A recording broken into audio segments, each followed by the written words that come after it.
gün sizlər üçün belə bir məsələnin həllinə baxacaq. Kütləsi 5 kiloqram olan suyun temperaturunun zamanla asılı qrafiki verilmişdir. Buna əsasən suyun qızmasına neçə kilojoule istilik miqdarı sərf olunur. Birinci məsələ ilə ikinci məsələ şərtləri eynidir. İkinci məsələdə qaynamasını soruşur, birinci məsələdə isə qızmasını soruşur. Ona görə bunların ikisini bir yerə yığmışam. Gəlin indi isə həlli ilə tanış olaq. Deməli, bizə deyir ki, suyun qızması. Suyun qızması kütlənin neçə verir? Baxın, kütlənin verir 5 kiloqram, seni verir 4200. Burada delta T nə etmiş olur? Bax, burada delta T, yəni qızması bu hissəsidir. Burada delta T ilə burada üstündə yazaq. Delta T 80-dən 100-ə gəlir.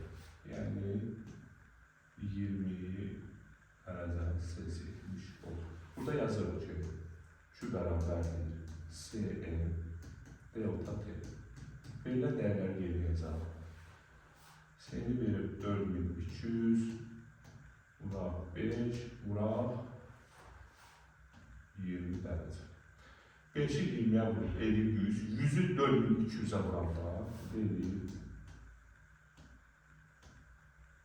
Vuraq 10 üstü 3. Niyə belə yazdım? Çünki bizdən cavabı neçə kilojoule etdiyini soruşur. Böyle 420 vuraq 10 üstü 3 olur. Bunu da kilojoule bərabər edəndə Q bərabərdir 420 kilojoule etmiş olacaq. Bu birinci məsələdir. Yəni, suyun qızmasına bu hissəyə qədər etmiş olacaq 420 kilojoule. İkinci məsələdə isə bizdən nəyin istəyir? Qaynaması. Qaynama, yəni mənim eyni şəkildə bu üzərində izah edir. Qaynama 420 ilə 600-ün arası, həmin bu hissədir. Bu hissədə nə etmiş olacaq? Yazaq burada.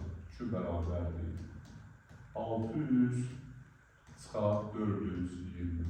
Bu da nə etmiş olacaq? Buradan yazaq bərabərdir 180 kilojoule. Bu məsələnin cavabı 180 kilojoule edir. Yəni qaynamasına bu qədər istilik sərf olunur. Növbəti videolarda görüşəndə sağ olun.